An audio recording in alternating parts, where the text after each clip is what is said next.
जल्दी जल्दी।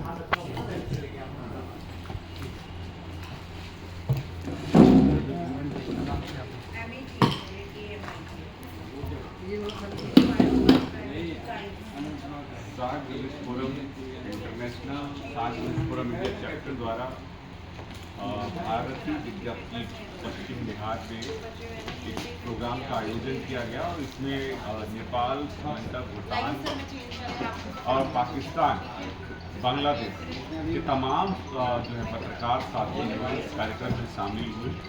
और इस कार्यक्रम को है पहले शुरू किया गया था कि ये फिजिकल मोड में रहेगा, लेकिन पाकिस्तान से हसनैन चौधरी जी और भूटान से रिंगजिन वांगचुक के जुड़ने से यह प्रक्रिया जो है हाइब्रिड मोड में पहुंच गई और ये जो सीमाओं का बंधन था वो कहीं ना कहीं इस कार्यक्रम के जरिए टूटा है। और पत्रकारिता जो है सिर्फ एक खांचे और ढांचे में बंद करके नहीं रह सकती, उसकी कोई भौगोलिक सीमा नहीं होती है।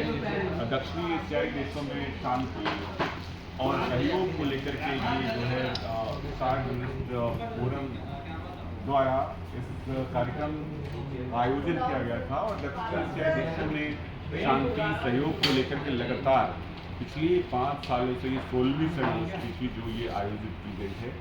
और इसमें अंतर्राष्ट्रीय अध्यक्ष राजू लामा जी जो नेपाल से हैं, तो राहुल सामंता जो श्रीलंका से हैं, अब्दुल रहमान बांग्लादेश से और रिंगजिन वांगचुक जी जो ऑनलाइन जुड़े हुए थे भूटान से, और साथ ही साथ पाकिस्तान से हमारे साथ ऑनलाइन जुड़ करके, और हसनैन चौधरी जो एसजे पाकिस्तान चैप्टर के प्रेसिडेंट हैं, उन्होंने भी अपनी शुभकामनाएं संदेश दी और इस कार्यक्रम को दोनों मोडों में सफल बनाने में अपनी महती भूमिका निभाई। ये यहाँ केवल पत्रकारों का जमवाड़ा नहीं था, बल्कि दिल्ली विश्वविद्यालय और अन्य विश्वविद्यालयों से आए हुए छात्रों का भी बड़ा जमवाड़ा यहाँ देखने को मिला, जिन्होंने पत्रकारिता को और पत्रकारिता से जुड़े मुद्दे को बड़े संवेदनशील तरीके से उठाया। भले ही वो दर्शक दीर्घा में बैठे रहे, लेकिन उनके प्रश्न जो हैं वो बड़े पत्रकारों से कहीं ज़्यादा महत्वपूर्ण थे, जो आज अपनी पत्रकारिता को भूल करके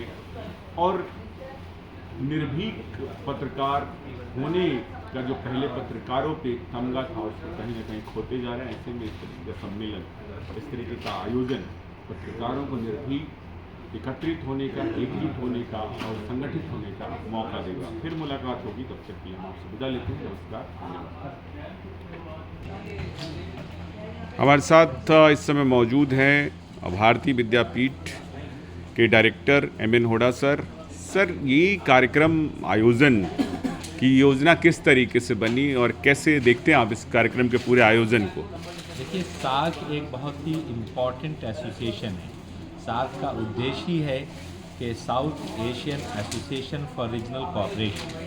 अगर आप देखें तो सार्क के जितने भी 8 नेशंस हैं, बीट इंडिया और पाकिस्तान, अफ़गानिस्तान और बांग्लादेश, श्रीलंका और मालदीव और Bhutan, all of us share A common culture, common language and primarily a common kind of platform despite a very complex and huge diversity amongst us.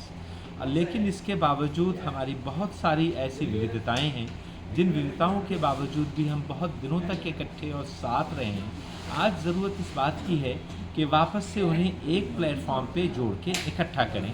और इस पर्पज़ से जब सार्क के इंडिया चैप्टर के ऑफिशियल्स ने मुझे अप्रोच किया तो मुझे लगा इससे बेहतर कोई प्लेटफॉर्म नहीं हो सकता है जहां हम सार्क के वर्किंग जर्नलिस्ट को जोड़ें और एक साथ मिलकर गवर्नमेंट को रिकमेंडेशंस दें, मेमोरेंडम दें, बताएं सारी गवर्नमेंट को कि हम सारे एक हैं और एक प्लेटफॉर्म पे वननेस के साथ हम आगे चलें। और जो पत्रकार हैं वो पत्रकार समाज की और जनता की समस्याओं को लेकर आते हैं। मैंने सुबह ही 4 पंक्तियाँ लिखी हैं कि लाख डराओ हम नहीं डरेंगे, लाख डराओ हम नहीं डरेंगे, झूठ को कभी सच नहीं लिखेंगे, कह दो वक्त के हुक्मरानों से, कह दो वक्त के हुक्मरानों से, हम पत्रकार हैं, मिट जाएंगे लेकिन झुकेंगे नहीं। इसी उद्देश्य के साथ हम आए हैं कि सबको जोड़ने की कोशिश करें। जो टेक्नोलॉजी और बाकी साधनों की वजह से मिस इन्फॉर्मेशन और डिसइन्फॉर्मेशन फैलाया जा रहा है, उसको एक प्लेटफॉर्म पे आके कैसे रोकें।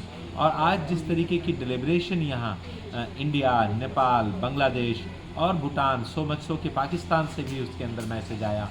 जिस तरह की डिलिब्रेशंस की गई हैं उनसे मैं क्वाइट ऑप्टिमिस्टिक हूँ कि जो वननेस के एजेंडा को लेकर सार्क जर्नलिस्ट फोरम आगे बढ़ा है उसे हम जल्द ही कामयाब करेंगे, सक्सेसफुल करेंगे और सब लोगों के लिए एक शांति अमन लेकर इकट्ठे जीने का राज सीखें। भविष्य में सर ऐसे प्रोग्राम की कोई योजना हो तो? भविष्य में मैं सार्क के ऑफिशियल से बात करूंगा और मैं चाहूँगा कि कम से कम 1 या 2 प्रोग्राम सार्क जर्नलिस्ट फोरम का इस कैंपस में हो। एक और वजह है कि बच्चे अलग अलग जगह से होते हैं और इन बच्चों को इनके इस एज में जो इनके अध्ययन का स्टेज है, जो इनकी स्टडी का एज है, उसमें अगर हम ये मैसेज दे सकें तो वो अपनी फैमिली तक, अपनी सोसाइटी तक, अपने समाज तक इन उद्देश्य को लेकर जाएंगे। सो ऐसे बहुत सारे कार्यक्रम हैं पाइपलाइन में जो आगे पूरे साल होते रहेंगे। जी, थैंक यू सर।